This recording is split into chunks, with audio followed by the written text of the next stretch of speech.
Hello and welcome to today's Road to 50 Million. Today I titled the video Best Morning Routine for Boundless Creation.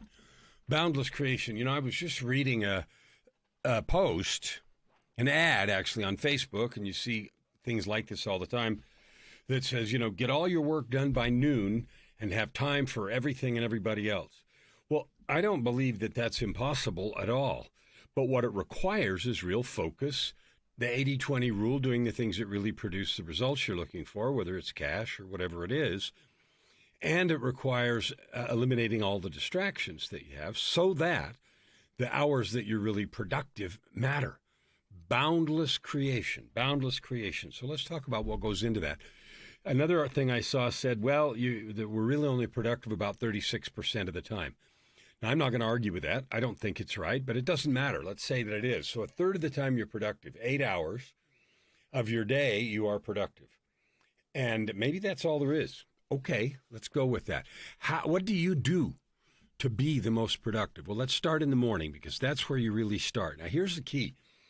I don't know, and maybe I'll get the chance to ask later, but I don't know why we were created to sleep away a third of our lives. 8 hours, and then we have a day of 16 hours. Now, maybe you sleep a little less, maybe you sleep a little more. I don't care. But the truth is we spend a lot of time asleep. Now, we know what happens when we're asleep. We digest our food, our muscles get repaired, we process thoughts and things that happen during the day. All kinds of stuff goes on. But I don't think it was outside of the realm of possibility for the Creator to create us a different way. I think there's a reason for that. And I'm not going to pretend to read the mind of God. But here's the outcome of that. So since we sleep, to me it feels like, okay, you die every night and you're reborn every morning, right? You die every night and you're reborn every morning. Now, that's not true, but there are some real metaphorical analogies there that I really like. So if you're going to have the most productivity in each segment, each day that you have, preparation's important. Preparation is this whole morning routine thing. Preparation. No athlete warms up after the game. No pianist warms up after the concert. No vocalist warms up after the show. You might warm down a little. You see the Tour de France guys riding those bikes after the race to warm their muscles down, but they warm up before the game, before the race, before the performance, before the show. Well, then it makes perfect sense that we should warm up for our day. So what does it mean to warm up for your day? Well, that's the whole idea of a morning routine, a process that is most effective at warming you up. Well, what does warming you up mean? Well, if the object is boundless creation, that means you need to have a lot of energy, a lot of focus, creative ideas, and you need to be ready to fall into that mode right away. So I'll tell you what I've discovered. I don't know that I'm the most productive person on the planet. I am the most productive person that I've ever known. That doesn't mean anything because I've known however many, and there's 8 billion people. And here are the secrets that I have. The night before, take a small assessment of how the day went. How many things went right? How many things went wrong? Or do you wish you had a different outcome? What did you learn? And then let it go. And this is a conscious activity. It's interesting. This is the second of these videos where I've talked about the morning routine really starting the night before. Because if the sleep, however long it is, 6 hours, 8 hours, isn't restful, well, you know what it's like to have a crappy night's sleep and get up and then try to have a productive day. It doesn't work. You're like, anything just doesn't work for you. Well, I know that and you know that. So what do we do to have a good night's sleep? Well, I talked about it in one of the other videos. I'll review it quickly here. Temperature, light, noise, all those things matter. We talked about that before, but what I want to talk about now is clearing the mind. If something is bothering you a lot, don't go to sleep on it. Fix it. Send a text. Make a phone call. Clean it up. Clean it up because the thoughts, the agitation is producing neurochemistry. That neurochemistry is going to keep you awake. That neurochemistry, even if you go to sleep, is going to make it restless. It's going to have churning going on. Now, that doesn't mean you need to know the answers to everything. You might go to bed with a question. I find that really useful. Here's how I go to sleep. I review the day, I pray, I clean out with Joy or my wife or anyone else anything so that I get to go to bed clean. There's nothing on my mind. What that lets me do is it lets me go into alpha state. I meditate and go right to sleep. I go to sleep usually in 5 minutes or less. As I'm going to sleep, I usually think of, what do I want to be focused on tonight? So that my subconscious has an assignment, because we know the subconscious doesn't sleep. So I relax my conscious mind, clean out everything that is bothering me or could have bothered me. Nothing bothers me anymore. I don't really mind anything that happens, but that's a learned skill also. So clean out anything that could possibly be in the way. Then I, not every night, but often give myself a little assignment to gently consider during the night. Sometimes halfway through the night, I'll wake up with an idea. I write it down and I can go back to sleep 5 minutes. None of that restless nonsense. If you're experiencing any of that, this is particularly important to you, because having boundless creativity or boundless creation the next day is going to be really hard if your rest isn't good. So there's a place to work. And a sleeping pill isn't the answer. Something's going on in the mind, unless there's directly a pain or something that needs to be addressed by a doctor, whether it's a medical doctor or a shrink. So after you clean your night up and you have a great night's sleep, here is the process to create boundless creation in the morning. The first thing we've talked about before, which is use your method to connect with your higher self. Prayer or meditation, do that. You're fueled and powered by a higher purpose. You are. You know that if you allow it.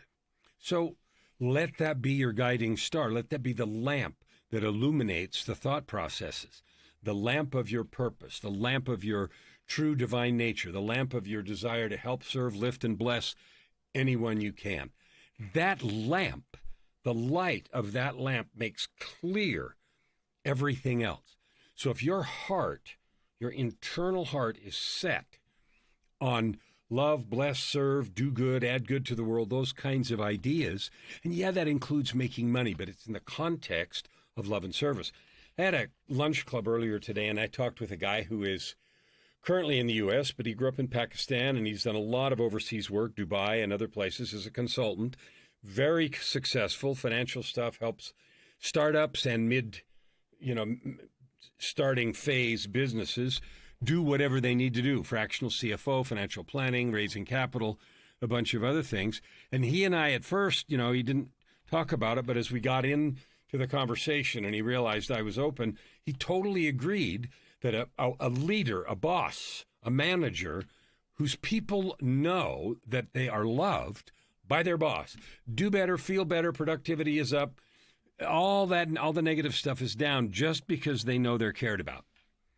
And he told me of a time somebody yanked him into the HR office and said, you got to stop talking that word love, and told him that was not okay. And he didn't quit, but he thought how remarkable it was that there was this aversion to a truth. And that is when people know they're cared about, they work better. Anyway, so let the light of your love and purpose illuminate everything else you do in the morning to plan. Now, it takes me longer to explain this than it does to do it. Cleaning out your night before might take 5 minutes or 10 if you need to make a phone call or send a text. Starting your morning, lighting the lamp of your intuition and inspiration so it can light the rest of your morning preparation doesn't take a long time, 5 to 10 minutes. Learn to meditate and connect with your higher self. And it's easy when you've cleaned out stuff the night before, there's nothing left over or nagging, and you don't grab the phone and do a bunch of weird input. So if you have the light of your love and purpose and, that illuminate the rest, and the rest is easy. In that light, seek inspiration. What things? You have some things on your calendar, probably. Look at them. Think about the people. Think about anything that needs to be prepared for that, and do it in the light of that love and service. Because we are built to love and serve. So if you light the light of love and service, you consider all of the appointments that you have today and the spaces that you have. I leave space in my calendar because I have these videos to create. I have other YouTube videos to create. I have products that I'm working on. I have coaching calls to do. I was on a podcast this morning, and it was fun. And I had a lunch club meeting with that guy I just told you about. And then I just now got off another business meeting with someone who wants to partner for something. So I've had 3 business meetings today, one meeting, one podcast, and one partnership meeting. that are all creating business. I didn't have any coaching calls today because I coach on Monday, Tuesday, Wednesday. So Friday is clear, and I leave it clear on purpose. But I also have a ton of time to make these videos. I'm going to go right quick and work in the studio, finishing 3 songs. I'm working on 3 songs that are going to go up pretty quick. And the name of that EP is going to be called Live in the Sunshine. So massive creativity, massive creation is my standard operation.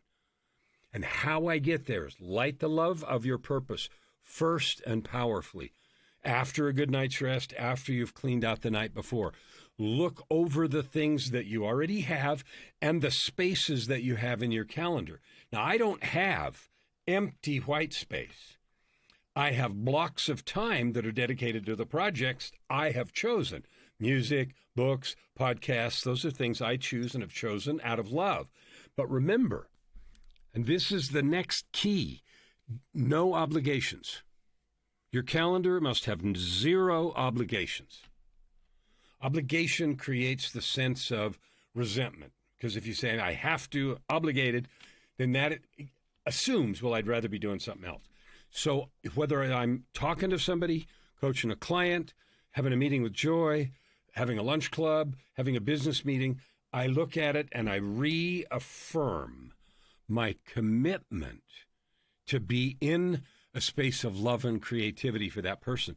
So I go into every single conversation with joy and excitement, even if I'm going to talk to the bank, or I was on the phone with our phone and cable provider, TELUS, here for maybe an hour earlier today because our cable box isn't working. Turns out the firmware needed to be updated, but it has caused some problems for several weeks, resetting, et cetera, and we just hadn't called them. But on the phone with them, it was a joyful conversation, exploratory. I'm now going to call and be on hold for an hour, I'm sure, with the bank because there were some fraudulent transactions on my credit card in March, several $100s, $600, I think. But it's a joyful activity. I'm going to be friendly and joyful. Why? Because I said so.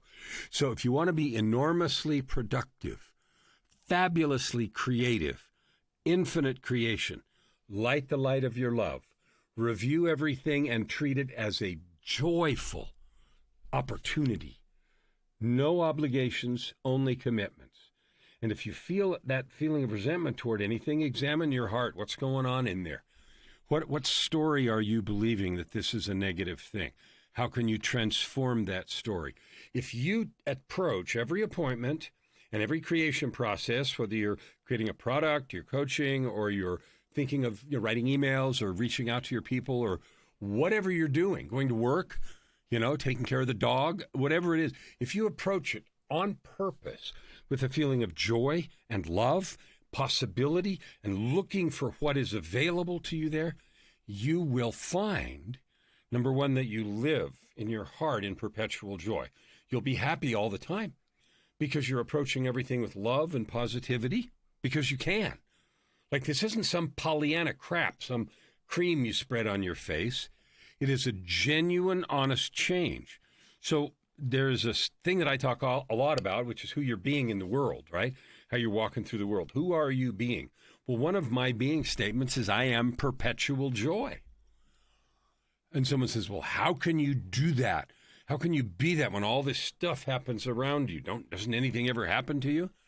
And my answer is no. Nothing ever happens to me. Stuff happens all around me. Some that I planned, lots that I don't. But I create from each of those things joy, opportunity, growth, excitement, questioning. I wonder what's in this package. I'm thinking of an event as a package.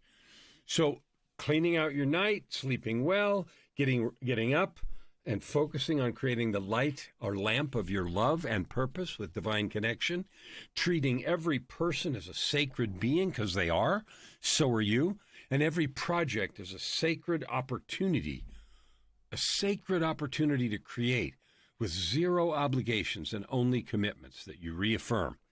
I guarantee you that will give you infinite creativity and power every single day of your life, no exceptions. Now, my commitment is to help 50 million people. 50 million people, you right here, right now watching this. I love you. I want to help you create cash with your divine gifts. Create a business, create a product, create a service. Learn to live in love and service more than you already are, so that you can live a life of purpose, prosperity, and joy, and live in perpetual joy.